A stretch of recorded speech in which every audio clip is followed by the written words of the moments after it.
शायद आपने पहले कभी सुना नहीं होगा कि जैसे जमीन के ऊपर नदी होता है वैसे ही समुद्र के नीचे यानी कि तलहटी पर भी नदी होती है। छोटा मोटा नदी नहीं बल्कि दुनिया का छठी सबसे बड़ी नदी समुद्र तल में मौजूद है। आपको यकीन नहीं हो रहा होगा कि आखिर समुद्र के अंदर नदी कैसे होता है।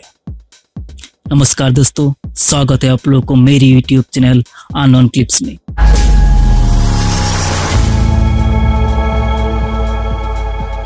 ये बात सुनने में अजीब लग रहा होगा, पर समुद्र तल में ठीक उसी तरह नदी है जिस तरह की जमीन पर होता है। ये बात पहले पता नहीं था, पर दुनिया भर के वैज्ञानिकों ने कोई जगह पर ऐसी नदियों की खोज की है। कोई नदियाँ तो बहुत ही लंबी और चौड़ी भी है और नदियों की गति भी अलग अलग होती है। सबसे पहले मेक्सिको के समुद्र में नीचे ऐसी नदी पाई गई है जिसकी नाम रखा गया सिनोटे एंजेलिया। यह ठीक वैसे ही नदी है जैसे जमीन पर होती है। यह कहीं कहीं 115 फीट नीचे बहती है तो कहीं कहीं और नीचे। इसका पानी ताज़ा है लेकिन खारा है। दुनिया के छठी सबसे बड़ी नदी समुद्र के नीचे बहती है। ब्लैक सी के नीचे इस दुनिया का छठी सबसे बड़ी नदी बहती है। यह नदी समुद्र के ऊपरी भाग से 100 फीट नीचे बहती है। इसका रफ्तार 6.5 किलोमीटर प्रति घंटा है। इसकी चौड़ाई कहीं कहीं 1 किलोमीटर हो जाती है। सिर्फ यही नहीं, दुनिया भर में ऐसे कोई धाराएं हैं जो समुद्र तलहटी पर नदी के रूप में बहती है। समुद्र के नीचे कैसे बनती है नदियाँ? आखिर कैसे समुद्र के नीचे नदियाँ बनती है?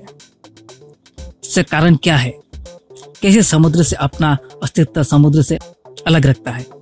इसकी धारा कैसे पता चलता है? ऐसे कई सारे सवाल लोगों के मन में उठते रहते हैं। समुद्र में नदियाँ होने का 3 कारण है। पानी की डेंसिटी यानी घनत्व अलग अलग जगह पर अलग अलग होता है, क्योंकि समुद्र के पानी में नमक की मात्रा अलग अलग होती है। एक जैसी डेंसिटी का मात्रा एक साथ मिल जाता है तब समुद्र के भीतर एक अलग यानी कि धारा बनता है। कई बार समुद्र में छोटी छोटी धाराएं मिलकर एक बड़ी धारा बन जाती है और नदियों की तरह ही बहने लगता है। इसी के कारण समुद्र के साथ होते हुए भी समुद्र से अलग दिखती है।